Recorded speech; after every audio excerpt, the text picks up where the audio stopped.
Welcome to the Illinois Divorce Guide podcast, where we break down the complex and emotional process of divorce into manageable, easy-to-understand steps. I'm your host, Greer Howard, and with me is Bobby Buchanan, widely recognized as one of Illinois' top divorce attorneys, offering unmatched insight and experience in family law. Well, as we know, starting the divorce process can be overwhelming in itself, and to add to that stress, thinking about serving your spouse papers might just take you over the edge. And Bobby, we're here today to talk to you to kind of help ease that process because, as you know, if you're serving someone papers, that can be embarrassing. It can kind of get you started off on the wrong foot with your spouse. It might even escalate some tension at the beginning. And so today we're going to talk through 7 different ways that you can start the divorce process without actually serving papers. So Bobby, in all of your experience, why don't you just kind of start us out with, that first step of serving papers and how it can be awkward and uncomfortable for a couple starting their divorce process?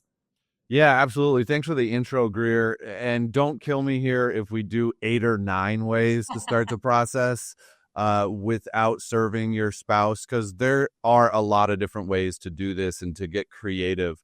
At the end of the day, there's not like a set blueprint on how you should start a divorce. It's a negotiation, and it's a really important conversation.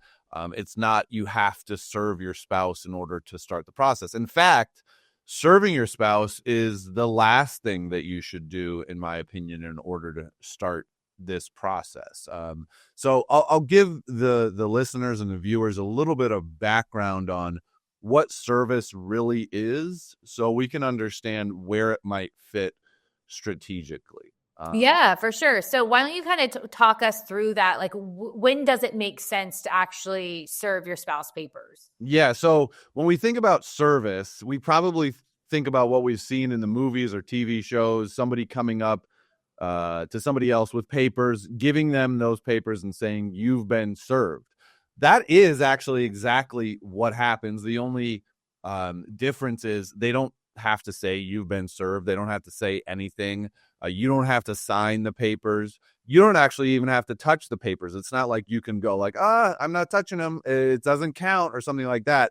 As long as they make an effort, you're there, you've been served. So what does that actually mean? Well, it means that the court now has jurisdiction over you. You have an obligation to file into the case and answer the case or answer the lawsuit. A divorce is a type of lawsuit, and you have to file into court. And if you don't, once you've been served, then your spouse can end the case without your participation at all. So it really forces the issue. It sets really clear deadlines, and the train is leaving the station at that point. But again, it can be super stressful. It can be embarrassing depending on where it happens. It's overwhelming to see all the legalese that's included in the paperwork that you're given. So I like to avoid it really at all costs. And there's a lot of different ways to do that. Yeah. And what would you say would be maybe a few things that might have happened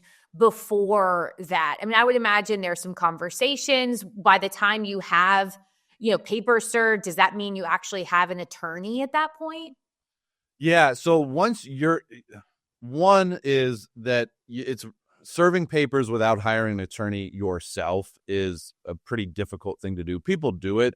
You can DIY getting your spouse served if you're have a couple days to spend at the courthouse and figure it out. Most likely what's happened before you serve your spouse is that your attorney has reached out to the other side, or you've reached out to the other side in many different ways. A lot of those ways we're going to talk about today, and they've been completely unresponsive, unwilling to engage in any sort of conversation.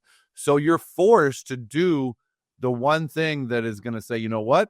Fine. You don't want to talk. Then you're going to have to deal with the repercussions of what the judge is going to do. Now this case is actually rolling. The other reason that you might serve papers immediately without there being extensive conversations with your spouse is because something's going on that you need to go into court on an emergency basis for. Maybe you are not seeing your kids at all, and that your attorney says, listen, this particular instance of the kids being withheld from you is an emergency. Or maybe there's something going on with the money.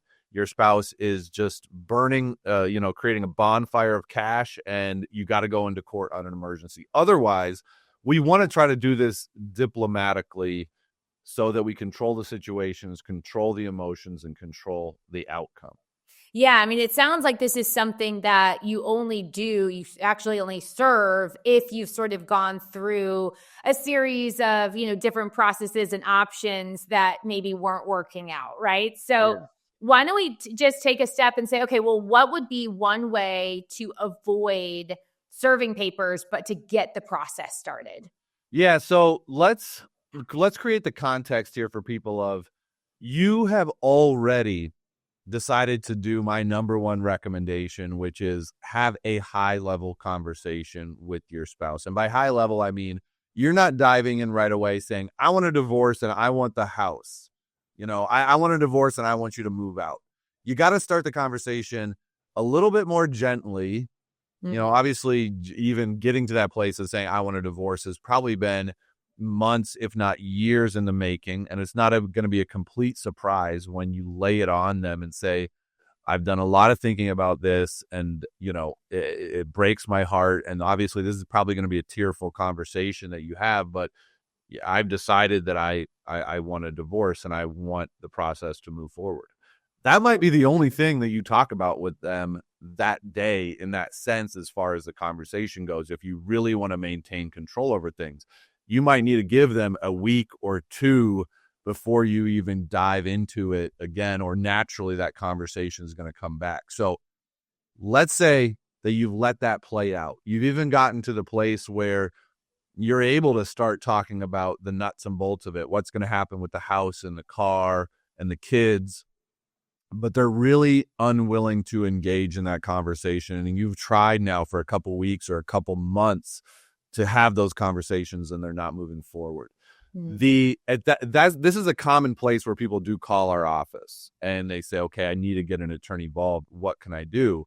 The initial thing that we might do in a case like this, and we'll call this way number one, as far as how to not serve your spouse, is a friendly lawyer a friendly letter from your lawyer, which I don't know. Those two things might sound mutually exclusive.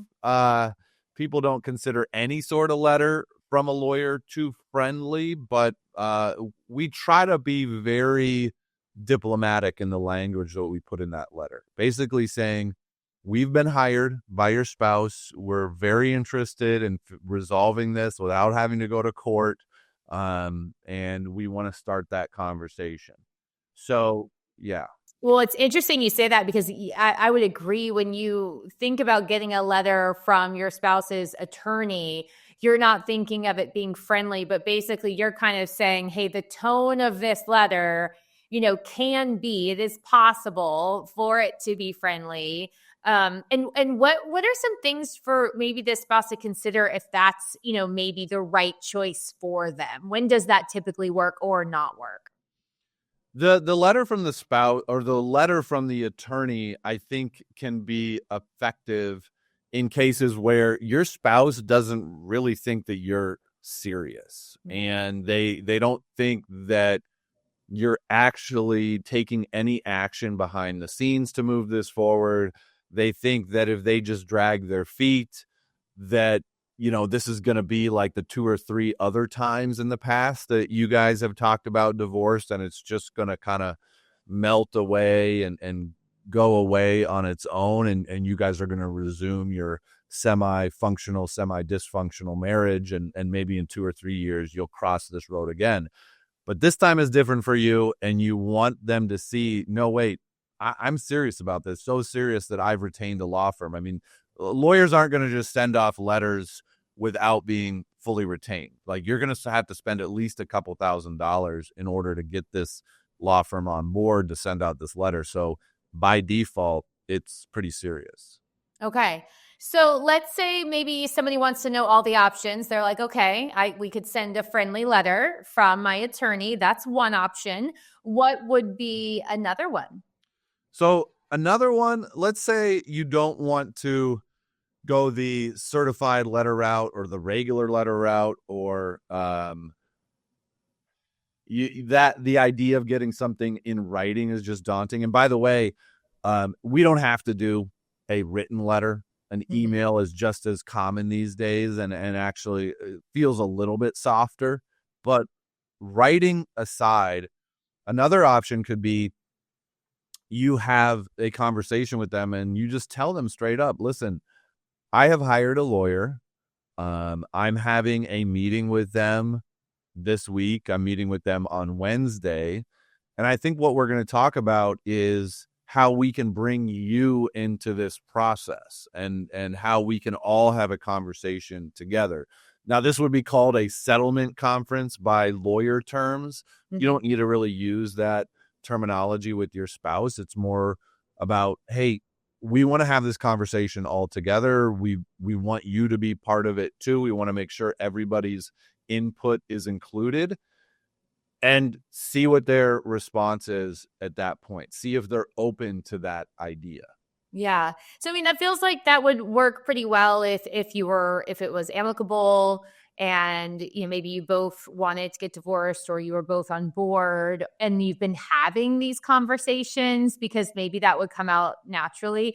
But kind of like you were mentioning before, if someone didn't think you were serious, or, didn't take it, to heart. I mean, so in some ways, this isn't going to work for everybody, right? No, it's not. I mean, your spouse needs to have some capability or some willingness for cooperation in this process. And if you do have a very stubborn spouse on the other side that is not going to engage in the process without truly being forced to, then you're right, Greer. There's not a whole lot that you can do except for serving them. So, I like to think about this as exhausting all our methods here before we get to service. And again, you might be asking them knowing that they're going to say no, but sometimes, those actions in and of themselves are part of the negotiation process. You're laying out for them, listen, I don't want to serve you. Would you be open to coming to my lawyer's office so that we can all have a conversation? And if they say no, then at least you have clarity. Like, okay, they said no. Like, let's go down the road to see what the next option is. Right. So, okay. So let's say the couple is the couple that's amicable and they've been talking about divorce. And so let's say that is the next step. They decide that they're going to have a conversation with their attorney. So what does that look like? So that could look a few different ways as far as having this conversation. And one of the things that you do have to be aware of is, as you're the one that hired the lawyer, and you and your lawyer are strategizing on how you can get this done, have this conversation. And not all lawyers are actually open to this possibility. We do it in our office in most circumstances. Some we don't. But here's the problem, is that your lawyer is going to have to make it clear, or at least they should, ethically and professionally, that they don't represent the other side. So when you do have that settlement conference or that phone call, your lawyer is going to tell them, listen, we're here to have a conversation, a settlement conversation. But just to be clear, I only represent your spouse. I don't represent you.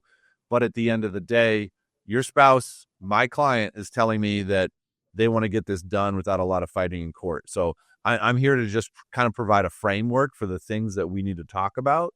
Because as a lawyer, I'm really good at spotting the issues. I know what it looks like to have to sell a house when you're getting a divorce and all the things we have to think about. So I'm going to help with that conversation, but I don't represent you. I can't give you advice. Are you okay with that? That's what the conversation might look like. So realistically, if you're the spouse that's not represented and you're, your other spouse has the attorney, wouldn't it be a good idea to also be represented and maybe not go into that meeting unrepresented?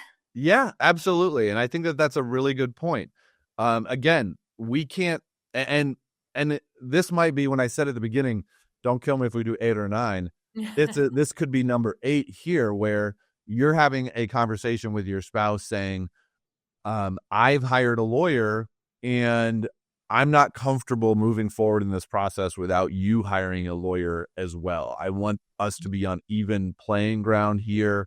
And I think it would just make sense for both of us to get lawyers. So I'm open to doing a settlement conference with you without you having a lawyer. But I understand if you want to get one as well. So yes, you're right. I mean, if I'm giving advice to somebody, friend, family, someone who calls, I'm going to tell them, don't go through this process without hiring a lawyer. But we have to, as the one who's trying to push this case forward, if we're the spouse that wants to move it forward, we can't always wait or tell them to hire a lawyer. We just have to say, do you want to be part of it? And it's up to them whether or not they want to get a lawyer involved. Sure. This is all sounding very businessy. I know. This is less. You have to remember, like, it's so weird when you think about marriage as kind of this like business transaction, and when you're separating and it's unraveling, it's sort of unraveling this business, of the marriage, which is, it sounds weird, but in a lot of ways that just is true. There's a lot of those things that are not emotional that you have to work through, and it can feel a little corporate-y, a little weird.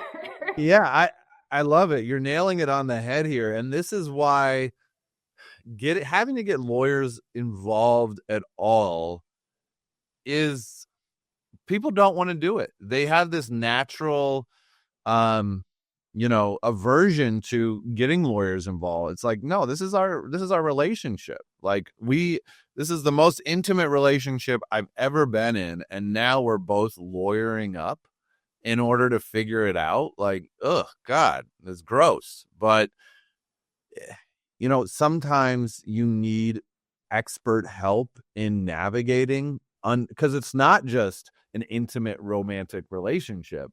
When you get married, now they should have a waiver that you sign, but when you get married, there's this incredible amount of legal ties that are instantly created, that it's the same as if you and I wanted to start a business together. We would sit down with lawyers and we would sign a 10 to 20 page contract or operating agreement on what it means. And we would go through how we actually break up or untangle. And that just doesn't happen when you get married. Right. In the business, and if it is a business, it's that saying of like, well, it's just business, it's not personal, it's business. And so I think that a lot of people in that scenario can kind of wrap your head around it, because you do know that it's business. But because it is personal, right now we're talking about something that is really personal. And I think in a lot of ways, because it's so emotional, that's why you really do need an attorney, because that's a way to help protect yourself in a really emotional time that you may not be thinking clearly. You may not, understand your rights. There's just a lot to it but trying to make it, but I like your idea of not making it so combative, right? Trying to figure out ways to not escalate the tension and escalate the emotion, because at the end of the day, if you can take all of that out, you do sort of have to agree on, some of the quote business type things that were related to your marriage, like your assets and, your kids aren't business, but you want to make sure you can split all that up. So it's a wild process. It is a wild process. In an ideal world, the lawyers are just there to help you navigate the nuts and bolts of it, and what this kind of contract for separation or dissolution agreement needs to say. And they're not trying to get into the personal aspects of this, and they can help, like you said, shield you and your spouse from getting into some of those more emotional, personal aspects. I think a lot of people think about when getting lawyers involved is potentially throwing a wrench in the works. Maybe they've even had some productive conversations with their spouse about divorce and what they need to figure out, but they've stopped. Something has caused an issue, and now they're going, do I want to hire a lawyer? Once I hire a lawyer, this is going to get way out of control, way more expensive. It's going to take a lot longer. And I'm here to my personal mission is to destroy that conception, one, by creating a law firm that doesn't operate that way. And two, just educate people and help them understand that lawyers can take a lot of different roles in this process, and it depends on the lawyer you get. If you want to get your divorce done quickly, but you hire the pit bull lawyer who really has a hard time with their client conceding to anything and they want to fight tooth and nail, then you haven't hired the right lawyer for the type of divorce that you have or you want. Yeah. That's a great point. That's a really great point. Really vetting the attorney to make sure you guys are on the same page for your goals and what you want from the divorce. Mm-hmm. Well, to bring it back, let's talk a little bit about, we were started talking about meeting, with an attorney to have these conversations. And, are there any rules as far as, does it have to be in person? Can it be a phone call? Can it be, Zoom? I mean, we do so much of that these days. I mean, do you have a little bit of flexibility on how those conversations happen? Yeah, really. I mean, there are no rules when it comes to negotiating and settling a divorce before it goes into court. That's one of the reasons we want to keep it out of court, and we don't want to serve our spouse, because once we do serve them, then we're in the court process, and there becomes all these deadlines and these rules and timelines.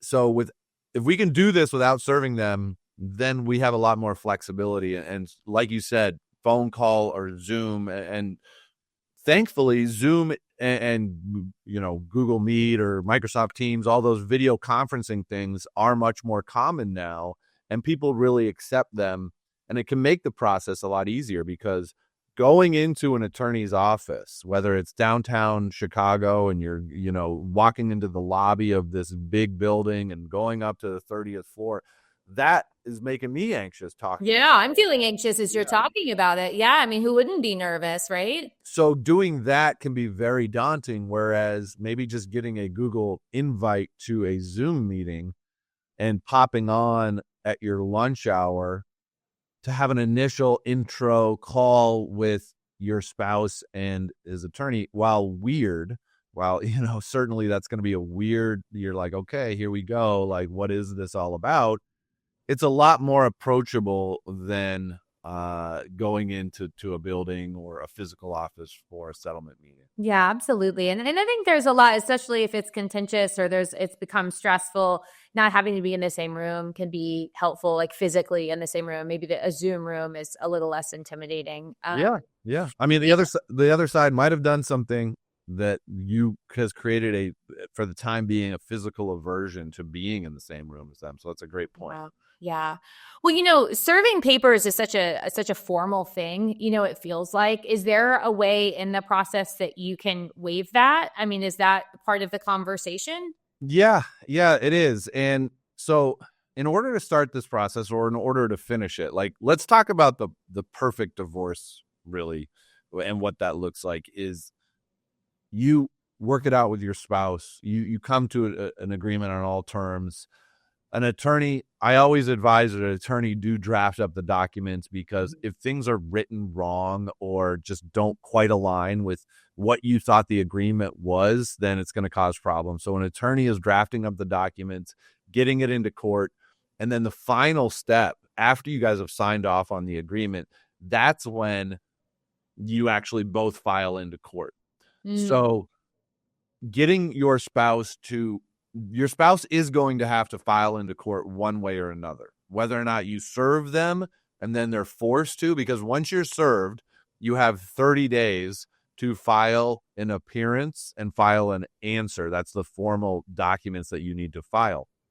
So you can just skip all that, and your lawyer can send a letter to your spouse, or you can talk to your spouse and say, listen, I want to start this process. I want to open this case in court and get an initial court date. And in order to do that, you need to file an appearance.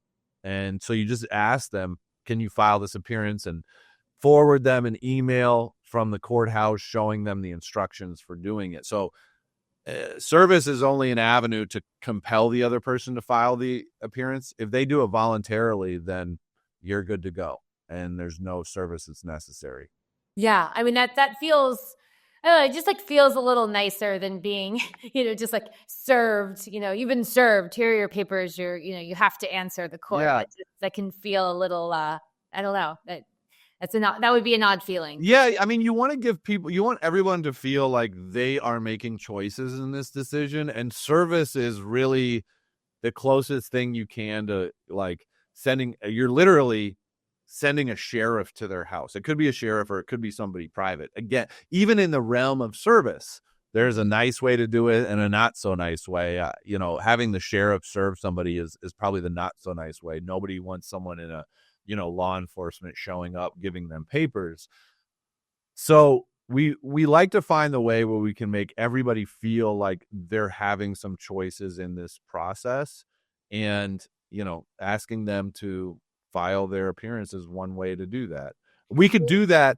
We can actually do that in the letter as well. So if we're sending them a letter initially, we say to them, we'd like to start this process. We've decided that what would make the most sense is for you to file your appearance voluntarily. But if you don't do that within 14 days, 21 days, whatever you guys decide, then we're going to serve you. So it's a little carrot and stick at that point. Right. Well, speaking of, you kind of mentioned the officer delivering the papers. I believe when I was reading to prep, there was also an option that you could pick up your papers from the police station. That also feels really awkward to me, because I feel like the only thing I'd rather, I definitely don't want to go to the attorney's office, and I certainly don't want to go down to the station, but I guess people do that. So explain that one to me. Yeah, that's something called bench service. Not every jurisdiction does it. And I threw it in here because I wanted people to see there's a lot of different options here. And bench service can make sense in cases where maybe the other side doesn't really want to have anything to do with the process. They just want it to be done, but they don't love the idea of being served. So you can tell them, well, okay, you pick up the summons yourself. That's the document that you're going to be served. You pick it up yourself, you sign and say, I picked this up. At that point, your spouse can sit back and not do anything in the process, and we can do what's called a default. And not to get too technical here, but basically if you get served or you go to the police station and pick up or the sheriff's office and pick up the documents, at that point, you have 30 days to file your appearance. If you don't, then we can go in representing the other side and say, we want to end this case without the other side's cooperation. They've been served. They've had an opportunity. They've let it pass. So let's wrap this thing up. And we finish divorces like that, not uncommonly. So that's called a default divorce. That's the case where the other side just does not want to cooperate, appear at all. They don't even really care what happens in court. They just want to, be done with it in a certain way. So in that scenario, is whatever the one side comes up with, is that how it happens? As far as splitting your assets and the time with kids and all that, if you don't participate, if the other spouse doesn't participate, then they have to just accept what the other spouse has drafted?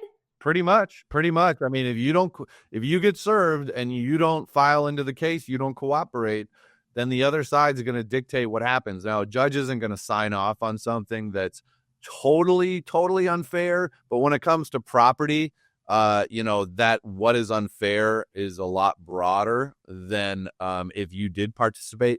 And the judge isn't going to sign off on a parenting agreement that's totally off the wall. The judge is going to want to know, well, is the other side going to have visitation or parenting time? What's this going to look like?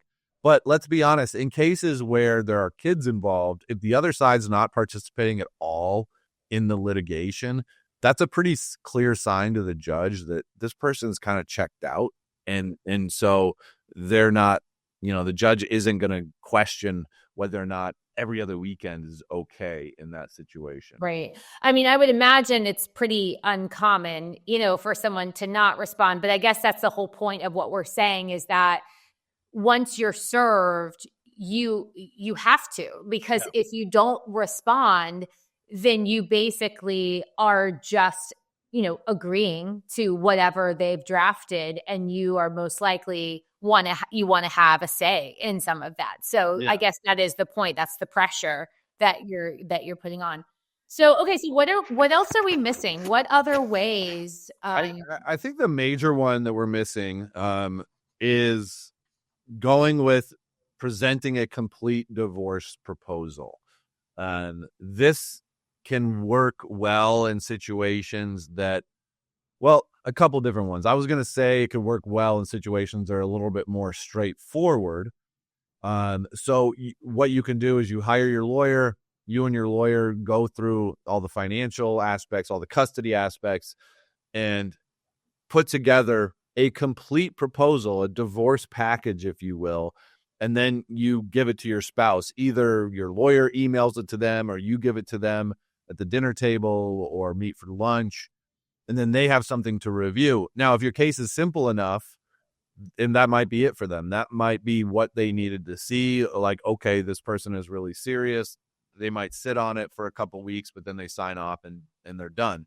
Or it might be enough for them to see, okay, they're really serious about this. I don't agree with everything here, but now let me tell the other side what I don't agree with. And it gives the opportunity for them to get out their red pen and start marking it up, or, maybe it causes an emotional reaction. It causes something to get unstuck so that the conversation can continue one way or the other.